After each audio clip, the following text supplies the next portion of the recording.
할렐루야. 우리 유한겔리온 전도학교 3강에 오신 모든 성도님들의 삶을 하나님이 인도하시고 역사해 주시는 줄로 믿습니다. 오늘 우리 함께 기도하시겠습니다.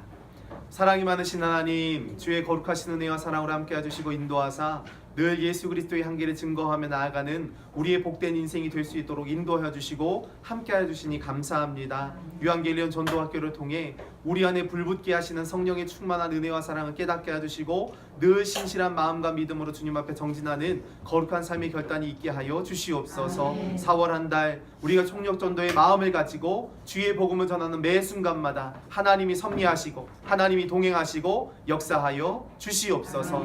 주의 풍성한 은혜와 사랑으로 동행하시고 축복하여 주실 줄로 믿사옵고 모든 말씀 예수님의 이름으로 기도하옵나이다. 아멘. 우리 주제 찬양 갈릴리 마을 그 숲속에서 우리 같이 함께 찬양하겠습니다. 혹시 강의록에 비치되어 있지 않으신 분은 제가 다음 주에 바로 기재해 드리겠습니다. 갈릴리 마을 그 숲속에서 맨 앞 페이지에 갈릴리 마을 그 숲속에서 주님 그 열한 제자 다시 만나시사 마지막 그들에게 말씀하시기를 너희들은 가라 저 세상으로 가서 제자 삼으라 세상 모든 사람들을 세상 모든 영혼이 내게 달렸나니 가서 제자 삼으라 나의 길을 가르치라 내가 너희와 항상 함께하리라 가서 제자 삼으라 세상 모든 사람들을 세상 모든 영혼이 내게 달렸나니 가서 제자 삼으라 새의 길을 가르치라 내가 너희와 항상 함께하리라. 아멘. 우리가 지난 시간에는요 복음과 복음 전도에 대한 이야기를 다시 한번 짚어보았습니다. 복음이라고 하는 내용이 굉장히 중요하기 때문에 우리가 다시금 점검하는 시간을 가졌는데요. 복음은 곧 예수 그리스도, 이 땅에 오신 예수 그리스도는 우리의 모든 죄를 대속하시기 위해서, 속죄하시기 위해서 십자가에 달려 돌아가심으로 말미암아 또한 우리를 위하여 3일 만에 부활하심으로 말미암아 우리의 인생에 참된 주인이 되어주셨다라는 사실을 우리가 다시 한번 마음으로 새깁니다. 복음은 곧 예수 그리스도이시고 예수 그리스도는 십자가의 은혜로 우리를 대속하시고 부활의 영광으로 우리에게 참된 생명의 주인이 되어주신다라는 거죠. 이것이 바로 복음의 참된 의미인 것입니다. 이 복음의 핵심은요 우리의 유일한 소망이 누구이냐라는 거죠. 유일한 소망을 세상에서 찾으려고 하는 사람들이 많이 있습니다. 세상의 물질, 세상의 권세, 세상의 권력, 이 땅의 가치들로 인하여서 소망을 찾으려고 하는 사람들이 수많은 사람들이 있지만 그들은 한결같이 한계의 상황을 만나게 되었을 때 이 세상의 가치가 무너져 버리면 그 소망도 같이 무너지는 것을 경험하거든요. 그런데 예수 그리스도의 십자가와 부활의 영광이 우리의 삶의 소망이 되면 우리는 영적으로 단단하게 무장을 하게 되는 것입니다. 이 영적 무장이 우리 안에 이루어져 있으면 우리는 담대하게 예수의 복음을 증거하는 전도자의 사명을 감당할 수 있다라는 거죠. 그래서 복음 전도는 어디까지나 내 안에 하나님의 말씀이 얼마나 충만히 무장되어져 있는가, 뜨거운 기도와 찬양을 통해 우리가 얼마나 하나님의 말씀을 의지하고 나아가느냐, 즉 성령의 역사라는 거죠. 성령이 내 안에 계시면 우리는 초대교회의 제자들과 같이 주의 복음을 담대하게 전하는 거룩한 사명자로 서게 되는 줄로 믿습니다. 오늘 이 자리에 계신 모든 성도님들이 복음에 참된 증인으로서 예수 그리스도의 십자가 사랑을 온 세상 가운데 증거하는 거룩한 삶이 되시기를 간절히 축원합니다. 네. 우리가 복음에 대한 이야기를 함께 나누었고요. 오늘 강의의 내용을 돌아가 보면 전도 실습과 노방 전도, 관계성 전도에 대한 이야기를 우리가 함께 나누려고 합니다. 노방 전도와 관계성 전도. 어제 우리 이경호 권사님 밖에 나가 전도하고 오셨죠? 어제 아니셨어요? 우리 그 권사님들 보면 우리 광림남교회는 화요일, 수요일, 목요일, 금요일 이렇게 매일같이 각 교구별로 날짜를 정해서 노방 전도를 나갑니다. 우리가 교회가 있는 위치와 지역인 동백역과 초당역 지역을 근거리로 해서 주의 복음을 증거하는 사명을 감당하시는데요. 아마 노방 전도는 다 아마 해보셨을 거예요. 누가복음 10장 17절 말씀 가운데 보니까 이런 말씀이 나오고 있습니다. 누가복음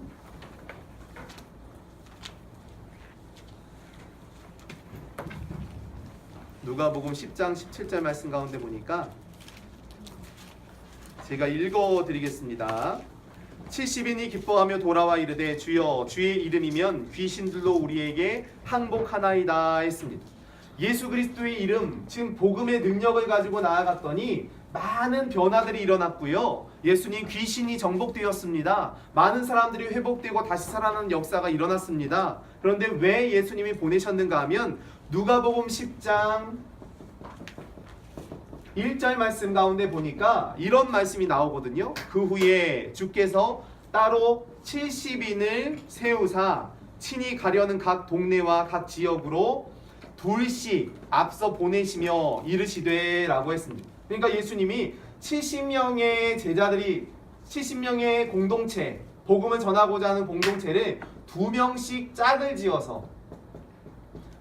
지어서 각 동네로 보내셨다라는 거죠. 각 동네와 지역으로 보내시면서 뭘 했을까요? 복음을 전하였죠. 예수 그리스도의 복음을 전하는 귀한 사명을 감당했습니다. 이 둘씩 짝지어서 예수님이 각 지역과 동네로 보내신 이 사역이 무엇이었는가 하면 바로 노방전도라는 거죠. 예수님의 제자들을 노방전도의 현장으로 보내주셨다라는 거죠. 그리고는 17절 말씀 가운데 보면 그 70명의 사람들이 기뻐하며 돌아왔다. 주여 주의 이름이면 귀신들도 우리에게 항복하더이다. 이렇게 이야기합니다. 노방전도의 결론이 뭐라고요? 기쁨이라는 것입니다. 우리가 주의 복음에 참된 증인으로 서서 예수 그리스도를 믿으십시오. 예수님이 우리의 구원자이십니다. 예수님이 우리의 사랑이십니다. 라고 전하면요. 우리의 마음속에는 자연스럽게 기쁨이라고 하는 감정이 찾아와야 한다라는 것. 이것이 우리가 노방전도하는 이유거든요. 노방전도 해보셨지만 우리의 마음속에 기쁨이라는 감정을 갖기가 쉽지 않아요. 왜냐하면 우리는 노방전도를 통해서 끊임없이 거절을 당하거든요. 쌩하게 지나가잖아요.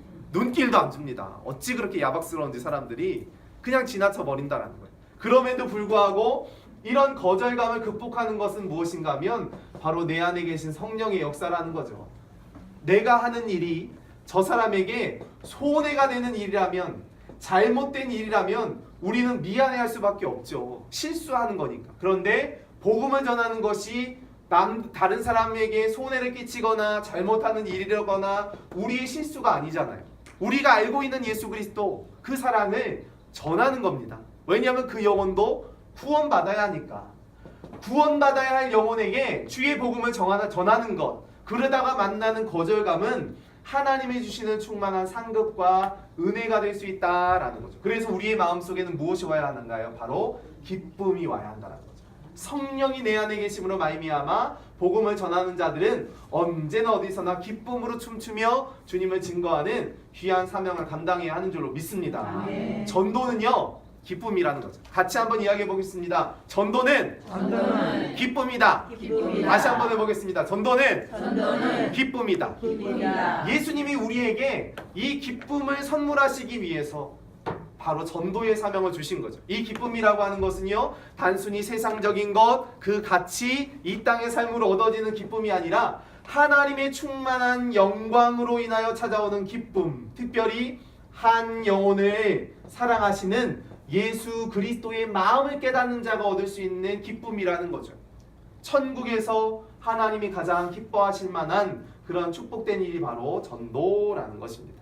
그래서 정의 부분을 함께 볼까요? 1페이지에 보면 노방전도의 정의라고 하는 부분이 나와 있습니다. 함께 거기 괄호편에는요, 불특정 다수입니다.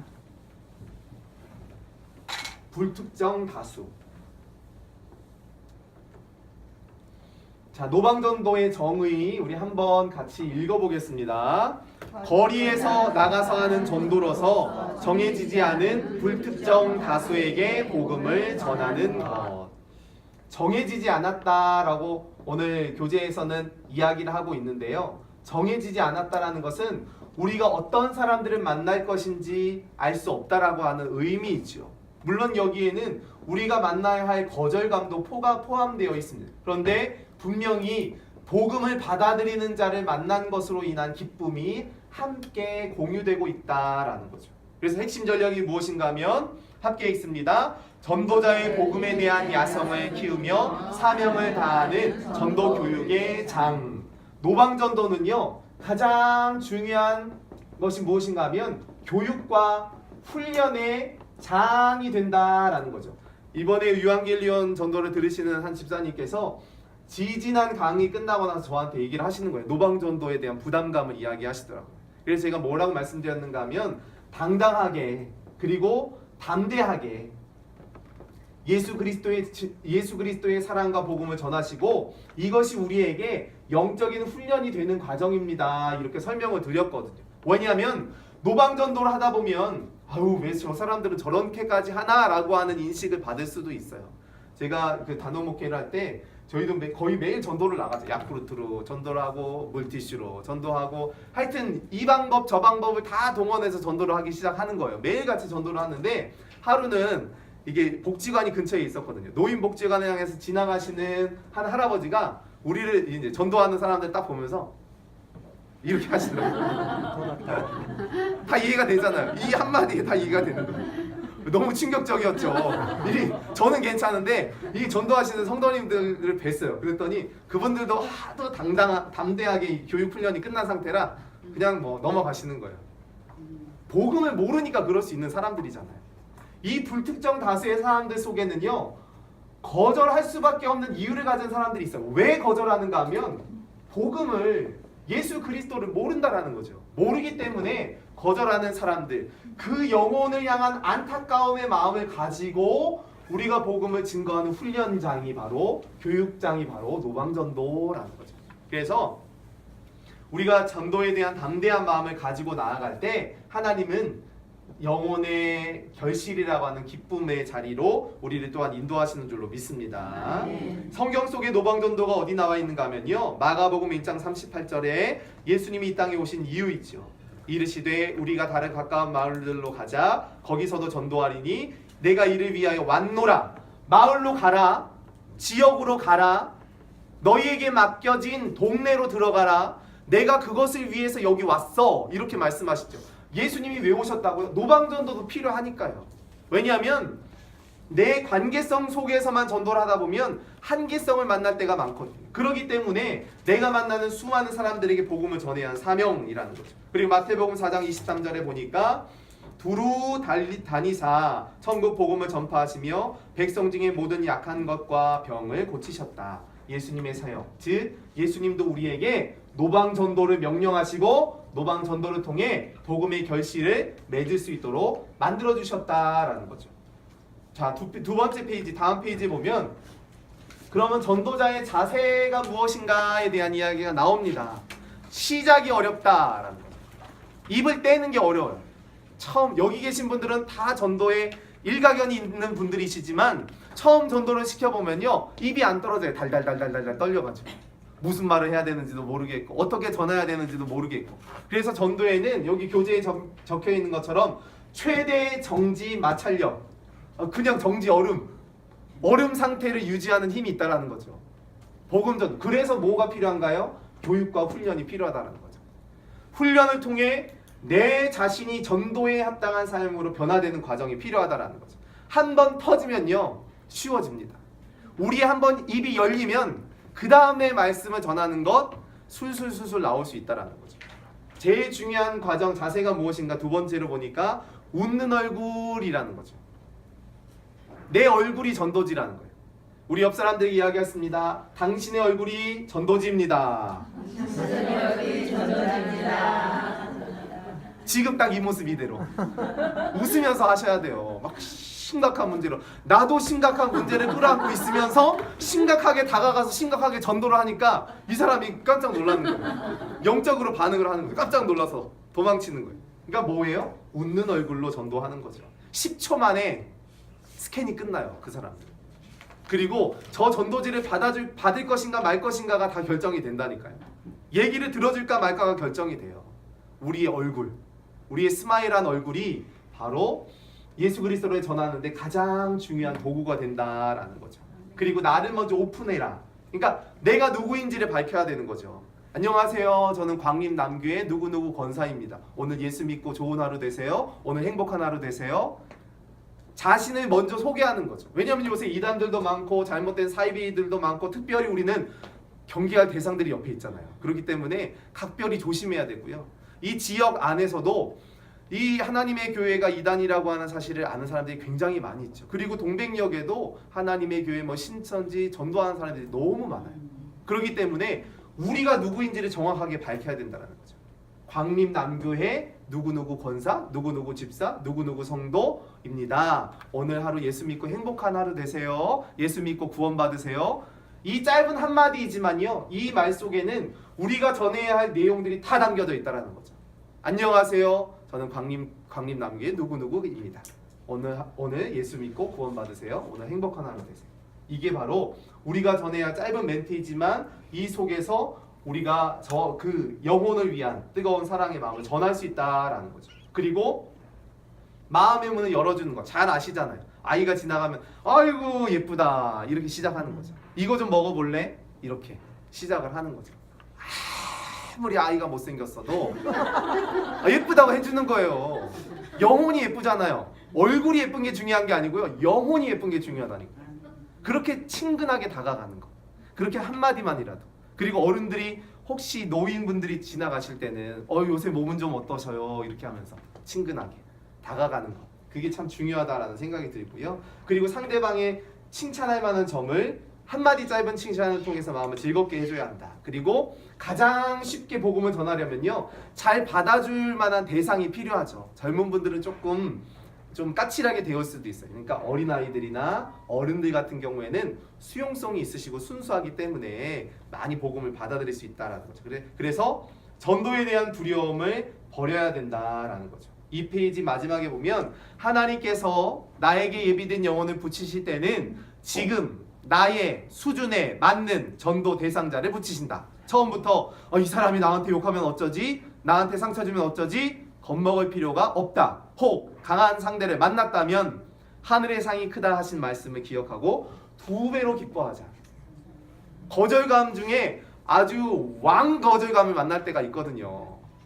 압니다! 뭐 이런 사람들 만날 때가 있어요. 그런 사람들 만나면요, 마음 상처받지 마시고, 한두 번 해본 게 아니잖아요. 상처받지 마시고 하나님 우리에게 저 사람을 오늘 만났으니까 2배로 큰 기쁨을 주실 것이라고 하는 믿음과 확신을 가지고 나아간다는 거죠. 끝까지 쫓아가면서 막 이 전도지 받으세요 그러면서 손에 쥐어주면요, 버리기 십상이에요. 그냥 거절하면 네 오늘 좋은 하루 되세요. 끝.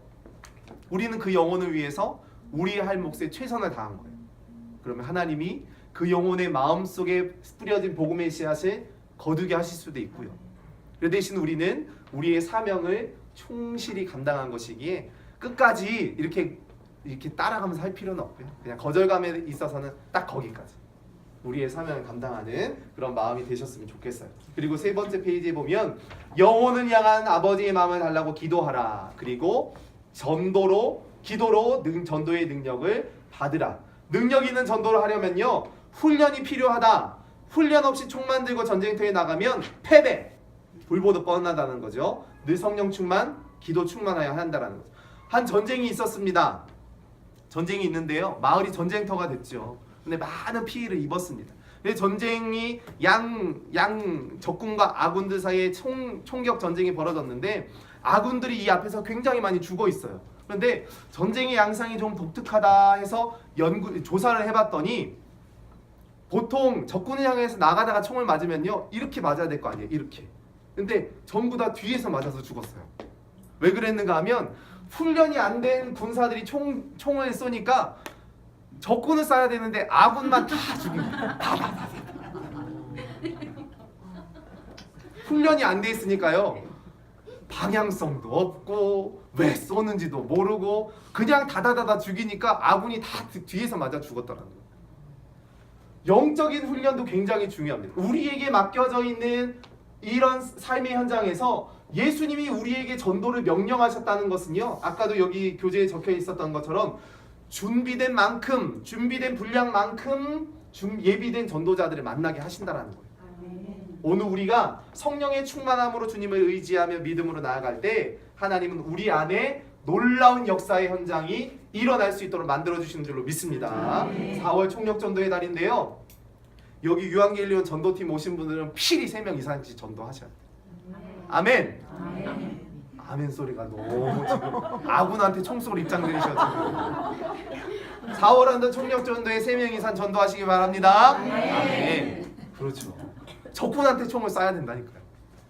우리 안에 있는 예수 그리스도의 복음을 담대하게 증거하고 또한 그리스도의 사랑을 전할 때 하나님의 놀라운 역사가 임하게 되는 줄로 믿습니다. 3페이지의 두 번째 보면 관계성 전도에 대한 이야기가 나오죠. 정의 부분의 괄호표에 인간관계라고 적으시면 됩니다. 인간관계. 인간관계.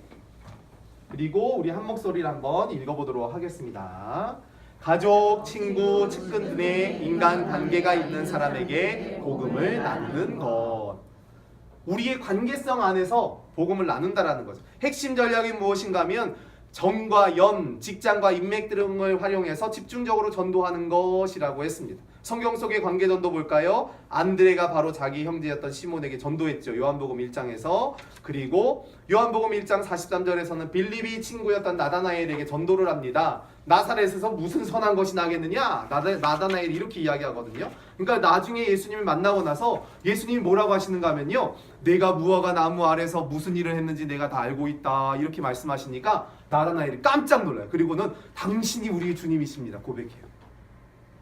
복음 증거의 씨앗은 뿌렸죠. 빌립이 친구인 나다나엘에게 전도를 했습니다. 그런데 그 전도의 확신 그리고 결정 그리고 예수님과의 만남의 뜨거운 경험은 후에 일어날 수 있다는 거죠. 마음 급하게 생각하지 말고 우리가 복음을 전했으면 씨앗을 뿌렸으면 거두시는 이는 하나님이심을 깨닫고 믿음으로 순종하는 거룩한 삶이 되어야 한다는 것을 우리에게 말씀해 주십니다. 그리고 사도행전 10장에 보면 고넬료가 친척과 가까운 친구들을 전도했죠. 관계분류 보시면 오스카 톰슨이라고 하는 사람의 친밀도 동심원이 나와 있습니다. 이 빈 공간이 많이 나와 있는데요. 원을 7개를 그리겠습니다. 4, 5, 6, 7 7개의 원을 그립니다. 7개의 원을 그리고요. 이 안의 원부터 1, 2, 3, 4, 5, 6, 7이에요. 이 오스카 톰슨의 이 친밀도 동심원의 중요한 것이 무엇인가 하면 첫 번째는요. 자기 이름을 적으셔야 되는 거죠. 내 이름. 첫 번째 원에는요. 자기 이름을 적고 그 다음에 두 번째 동그라미 안에는 가족의 이름을 적습니다. 그리고 세 번째는 친척들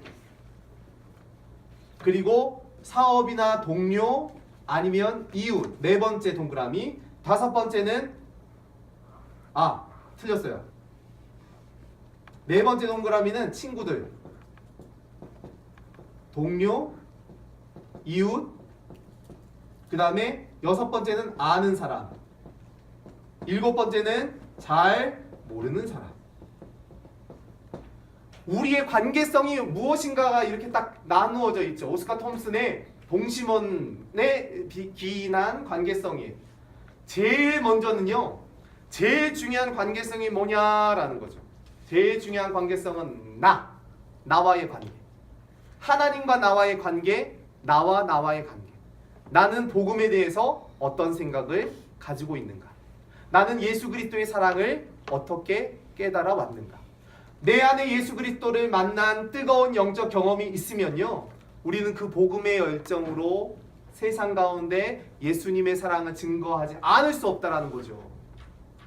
그리고 점점 관계성이 넓어집니다. 내 가장 가까운 가족, 친척, 친구들, 동료, 그리고 아는 사람, 모르는 사람. 노방전도의 영역이겠죠. 노방전도의 영역은요, 굉장히 한정되어 있습니다. 이 모든 부분, 관계성 전도, 전도라고 하는 부분에 포커스를 맞춘다면 우리가 할 수 있는 관계성 안에 이런 다양한 전도의 대상자들이 존재한다라는 거죠. 이 동심원을 한번 그려보시고 나중에 여기에 이름을 적는 거죠. 가족들의 이름을, 친척들의 이름을, 친구들의 이름을, 동료와 이웃, 아는 사람들의 이름을 다 한번 적어보시고 내가 복음을 전해야 하는데 미처 깨닫지 못하고 있었던 사람들이 누구인지를 한번 생각해 보셨으면 좋겠습니다. 5페이지에 보면요, 분류를 구체화하기입니다. 첫 번째 단계 괄호 표현은 나 자신이라고 적으시면 됩니다. 나 자신을 이해하기. 5페이지에 있습니다. 나 자신을 이해하기. 두 번째 단계에는 가족과 친인척에게 복음 전하기. 가족과 친인척에게 복음 전하기. 세 번째 단계는요, 이웃과 지인에게 복음 전하기. 이웃과 지인에게 복음 전하기. 우리가 만나고 있는 관계성 속에서 제일 중요한 영적 관계, 나와의 관계, 내가 하나님을 어떻게 바라보는지, 하나님이 우리의 삶 속에 어떤 역사를 보여주시는지를 분명히 깨닫는다면 우리의 삶에는요, 하나님의 분명한 역사와 그리고 하나님의 원하시는 복음 증거의 아름다운 사명을 감당하게 하신다라는 거죠. 이 관계성 동심원을 통해서 예수 그리스도의 사랑을 우리의 마음 깊은 곳에 깨닫고 또 믿음으로 순종하는 거룩한 삶이 되시기를 간절히 축원합니다. 지금 이 시간에는요, 우리가 이제 복음 전도에 대한 구체적인 노방전도, 관계성 전도에 대한 이야기를 나누었습니다. 그리고 나서 이제 지난 시간에 제가 나의 전도 이야기를 드렸었던 것처럼 두 번째 나의 전도 이야기는요, 우리 이제 조양식 전도사님을 제가 모셨습니다. 조양식 전도사님이 저렇게 멀끔해 보이셔도요, 처음에는 예수님을 전혀 안 믿고 부인하시던 분이었어요. 그런데 나중에 예수 그리스도를 만난 이야기, 그리고 우리 전도사님이 복음을 전하셨던 이야기들을 짤막하게 좀 나눠주실 텐데요, 함께 우리가 실제적인 사례들이기 때문에 함께 복음을 전함에 있어서 좀 도움을 받으시고 은혜 받으시는 그런 귀한 시간이 되시기를 바랍니다. 우리 박수! 할렐루야. 아멘. 네, 지금 목사님이 말씀하셨듯이 저는 결혼하기 전까지는 예수 예자도 모르던 사람이었어요. 그리고 아무 관심도 없었고 제 근방에는 예수 믿는 사람이 없었어요. 저하고 가까운 사람 중에 예수 믿는 사람이 없었고 예수 믿으라고 권한 사람도 없었어요. 그랬는데 결혼하고 났는데 우리 남편이랑 3년 가까이 연애를 했는데 예수 믿자 소리 안 했었어요. 저하고 매일 놀러 다녔어요, 주일마다. 그때 대학생, 우리 남편 대학생이었는데 그랬는데 결혼하고 딱 나니까요, 자기는 예수를 믿었으니까 예수를 믿재요. 그래서 제가 그러자고 했겠어요? 아무 관심이 없는데. 그래서 제가 딱 잘라서 말했어요. 저는 종교에 자유가 있으니까 나한테 강요하지 마라. 나도 당신한테 말리지 않겠다. 딱 이렇게 선을 걷어요. 그런데 주일만 되면 깨워요. 그러니까 지금은 놀토가 있잖아요. 그러니까 토요일까지도 다 근무하잖아요. 그리고 아침에 일찍 출근을 해요. 그래서 저는 이제 잠자는 걸 좋아해요. 그래가지고 주일이면 한절 좀 잠 좀 푹 잤으면 좋겠는데 늦잠을 좀 자고 아점겸 이렇게 먹어야 되는데 꼭 9시면 되면 깨워요. 교회 가자고. 그러면 안 간다고 그래요. 그러면 막 제가 안 간다고 그러면요, 또 권하지 않아요. 그러면 혼자 갔다 와요. 그 다음에 안 그래야 되잖아요. 선을 걷으면 그 다음에 또 그래요. 제가 가는 날까지 주일마다 9시면 깨워요. 저를. 일어나 우리 교회 가자 이렇게 꼭. 그래서 이제 그 단계 중에서 제가 화도 냈어요. 화를 엄청 냈어요. 한 번은 막. 그래도 아무 대꾸 안 해요. 아무 대꾸 안 하고 제가 심지어는 뭐라고 얘기를 했냐면 결혼하기 전에 예수를 믿는 조건을 얘기했지 왜 얘기를 안 하고 결혼하고 나서 그러냐고. 나 예수 믿는 거 조건했으면 나 결혼 안 했을 거라고 이렇게 심하게 말을 했었어요. 그래도 아무 일 없는 것처럼. 그 다음 주일이면 또 깨워요. 9시면. 그게 제가 교회 갈 때까지였어요. 그리고 표정도 안 바뀌어요. 뭐 이렇게 제가 아무리 싫어하거나 아무리 심한 말을 해도 표정 하나 안 바뀌고 아무 일 없는 것처럼 일어나자, 일어나 이렇게 해가지고 계속 그러는 거예요. 근데 그 동안에 제가 이렇게 우리 남편의 그런 태도를 제가 이렇게 보면 한결 같아요. 그러니까 뭐 화내는 것도 없고 제가 싫어한다고 나를 좀 안 좋게 여기거나 아니면 그런 게 전혀 없고요. 한결같이 잘해줘요, 저한테. 그러니까 가사도 잘 도와주고 애들도 잘 도와주고 뭐 저가 그냥 원하지 않아도 얼마나 잘해주는지 몰라요. 그래서 제가 이제 한동안은 거부를 하다가 아 저렇게 가자 그러는데 가면은 좋아할 텐데 이런 생각도 들기도 했어요. 그래도 선뜻 결정하기가 그렇게 쉽지 않더라고요. 그래서 우리가 전도할 때 기도가 필요한 것이요. 기도의 양이 차야 되는 것 같아요. 그러니까 안 믿는 사람들은 나름대로 영적으로 이렇게 악한 영에 사로잡혀 있는 사람들이에요. 그래서 알지를 못해 하나님. 아무리 얘기도 몰라요. 하나님 얘기도 모르고 예수님이 어떤 분이도 그리고 관심도 없어요. 누가 얘기해도 그냥 귀뚱 들어요. 귀뚱. 아유 나 관심이 없어 이렇게. 그런데 누구를 보냐면요. 전도하는 사람을 봐요. 처음엔 예수님을 몰라요. 전혀. 그렇기 때문에 나한테 전도해 준 게 이건 관계성 전도잖아요. 관계성 전도 말씀인데 예수님을 모르기 때문에 나를 전도해 주는 사람의 태도를 보고 그러면 뭐 한번 가볼까? 이런 생각이 오는 거예요. 그러니까 하도 우리 남편이 가자고 하니까 그냥 성가시더라고요. 정말 너무 성가시렸어요. 정말 하여튼간 제가 한 2년 반 정도 안 갔어요. 결혼하고. 그러면 이제 우리 남편이 혼자 가서 등록하고 다녀요. 그러면 이제 총각인 줄 알았다가 이거 애기하고 부인도 있다 이러니까 또 거기 사모님이 오셔서 전도도 하고 그랬어요. 전혀 관심 없었어요. 저는 그냥 네 알았습니다. 네 알았습니다. 안 가는 거 있죠. 오라면 네 알았습니다. 그러고 안 가고 알았습니다. 안 가고 계속 그러다가 이제 우리 남편이 하도 이렇게 해서 남편 위해서 한번 가봐야지 이런 생각도 해봤고 그리고 그 마음이 있어도 선뜻 가기가 쉽지 않더라고요. 쉽지 않은데 기도하는 가운데 그러니까 우리 남편 저를 위해서 얼마나 많이 기도했겠어요. 기도하고 그냥 사랑으로 예수의 사랑으로 케어했겠죠. 부인이라고 사랑한 게 아니라 모르니까 계속 전도를 하고 싶어서 계속 사랑으로 저를 케어한 것 같아요. 진짜 감사한 게요. 제가 너무 싫어하는 경우도 있었어요. 막 소리쳐서 막 싸우려고 했었어요. 하도 잠은 좀 잤으면 좋겠는데 자꾸 깨우니까. 그리고 결혼을 또 일찍 했잖아요. 제가 나이도 어렸었어요. 그리고 애들을 또 연년생 나가지고 또 막 그럴 때는 너무 귀찮은 거예요. 정말 푹 자는 게 저 소원인데 가끔씩만 깨우니면 제가 막 소리치고 그래도요 가만히 있어요 그냥. 그리고는 이제 꼭 헌금은 저한테 달라고 그래요. 그럼 헌금 줘 이렇게. 그러면 1,000원 주면요 성경책하고 1,000원 들고 이렇게 끼고 나가는 모습이 되게 이게 좋아 보이질 않아요. 이게 뭐랄까 세상 말로 하면 쪼잔해 보이는 거예요. 멋있어 보이지가 않고. 그러니까 세상적인 관점은 그렇더라니까요. 이게 남편이 나한테 이렇게 막 해주고 잘해주고 그래도 그 성경책을 들고 돈 1,000원 주면 이제 헌금 내놔요. 헌금을 꼭 1,000원 주면 들고 나가요. 그러면 그 뒷모습이나 이 모습이요 왜 이렇게 멋있어 보이지 않고 쪼잔해 보였든지 싫었어요. 그 모습이. 밥을 차려다 주면 꼭 기도해 식기도를. 그러면 그 기도하는 모습도 싫고 저가 엄청 이게 마음에 이게 와 닿질 않아요. 도대체가 이게 예수 예자도 모르고 우리 예수 믿던 사람도 없고 친정 쪽에는 우상 숭배를 굉장히 심하게 했어요. 이게 단골 무당이 시골에도 있었는데 서울에 사니까 서울에도 또 만들어놨어요. 우리 엄마 아버지가. 그래서 맨날 그런 걸 봤지만 저는 또 그거에도 관심 없었어요. 별로. 그런데도 왜 이렇게 예수에 믿는 것이 관심이 없던지 그랬는데 이제 하나님께서요 이렇게 기도를 하니까 손을 보시는 거예요. 저한테.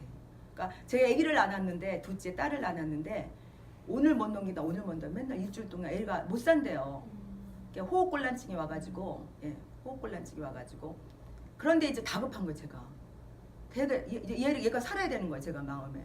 그랬는데 보통 때는 우리 집에 막 전도하러 그 사모님이 오시고 막 그러면 정말 귀찮았어요. 막 이렇게 안녕하세요 이렇게는 했지만 우리 남편 다니는 교회니까 네 교회 좀 오세요. 네 이랬지만 속으로는 너무 싫었어요. 그 사모님이 길에서 만나면 그분이 먼저 보고 달려오지 않으면 저는 숨었어요. 이렇게 잠깐만 교회 오라 그래가지고 그랬는데 우리 집에 오는 거 너무 싫었는데 거기 목사님이 바나나 한 송이 사가지고 이제 우리 애기 낳고 애기가 위험하다 그러니까 신방을 오셨는데요. 속으로요 얼마나 반가운지 몰라요. 엄청 반가우면서 제가 이렇게 기도도 아니고 이렇게 생각을 했어요. 우리 남편이 믿는 하나님이 계시면 우리 애기를 살려주면 내가 예수를 믿을 텐데 이런 마음이 들었어요. 그리고 났는데 진짜 우리 애기가 병원에선 도대체 사례가 아니에요. 사례가 아니었어요. 살 수 있는 상황이 아닌 상태였었어요, 얘가. 그런데 살아도 또 어떤 산소 공급이 뇌에 안 되면 뭐 마비가 되고 뭐 약시가 오고, 그러니까 살아도 정상으로 살 수 있는 상황이 아니라는 거예요. 그리고 저한테 엄마한테도 얘는 포기해야 된다고 막 그랬어요, 저한테도. 그랬었는데 걔가 이제 살았어요. 그런데 그게 성령이 역사를 하니까 우리 남편이 그땐 교회 가자고도 안 했어요. 그런데 우리 아기가 100일쯤 됐을 때 제가 먼저 얘를 막 옷 입혀갖고 교회를 따라갔다니까요. 아멘. 네, 그래서 이제 예수를 믿게 됐습니다. 제가 강계성 전도에서. 그래서 여러분들 혹시 내 가족 안에서 또 친척, 형제 뭐 이런 중에서 전도하는 분이 있으면요, 끈질기게 하셔야 돼요. 그러니까 어떤 텀을 두고 꾸준히, 그러니까 아무 일 없는 것처럼 해야 돼요. 막 싫어하고 막 뭐 해도 언제 그런 얘기 들었냐 싶게 딱 잊어버리고 아무 일 없는 것처럼 또 교회 가자. 예수 믿어. 이렇게 계속 하면 성령 역사를 하더라고요. 그리고 아멘. 하나님께서 역사하시고 그동안에 저한테 일을 하신 거죠. 작업을 하시더라고요. 예, 그리고 노방전도에 대한 그런 간증은요, 제가 이제 목회 현장에서 있었던 얘기인데 같이 전도하시는 분이었어요. 권사님이신데요. 본당의 권사님 지금 열심히 하세요. 근데 그분은 IMF 때 그 인테리어 사업을 하셔다가 이렇게 연쇄부도를 맞은 거예요. 연쇄부도. 그래갖고 집이 완전히 이제 다 어떻게 할 수가 없어서 뭐 그땐 집 내놔도 안 팔리니까요. 그러니까 이제 그냥 뭐 경매가 돼버렸어요. 경매가 돼가지고 오갈 데가 없는 거예요. 오갈 데가. 그리고 진짜 문고리 잡고 그렇게 울었대요. 쫓겨나는 날. 이제 집 달려와서 다 드러내고 이제 탁 잠그더래요, 문을. 그 오갈 데가 없어서 문고리 잡고 그렇게 울면서 기도했대요. 그랬는데 대안이 없는 거예요. 뭐 대안이 있나요?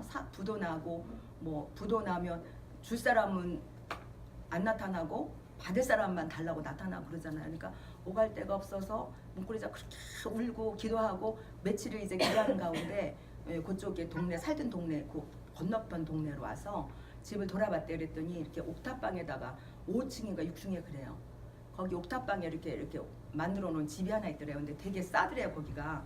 그래서 이제 그 집으로 이사를 오신 거예요. 근데 대안이 없어요. 뭐 자기가 나가서 벌어도 뭐 이렇게 생활 이게 해결되는 상황이 아닌 거예요. 그래서 날마다 정말 만나를 먹어야 되는, 하루하루 하나님이 예비한 걸 먹고 살아야 되는 그런 때였고, 애들은 초등학교 이렇게 다니고 이제 어리고 그랬는데요. 자기는 그런 아무런 만져지는 것도 보인 것도 없는데 이 뜨거운 열정이 속에서 끌어오르는 거예요. 영원 사랑이 막 그 어려워지면서 자기가 하나님을 의지하면서 그 성령께서 막 전도하러 가고 싶더래요. 자기는 이게 대안이다 이런 생각이 들었대요. 그래서 남이 보면 완전히 저분은 이상한 분이야. 지금 나가서 뭐래도 벌어다 애들을 먹이고 공부도 시켜야 되고, 남편은 부도 났으니 아무것도 할 수가 없잖아요. 그런데다가 왜 부도 나고 나면 빚이 연결이 되잖아요. 그러니까 돈 받을 사람 쫓아와서 난리지 막 그런데도요, 거꾸로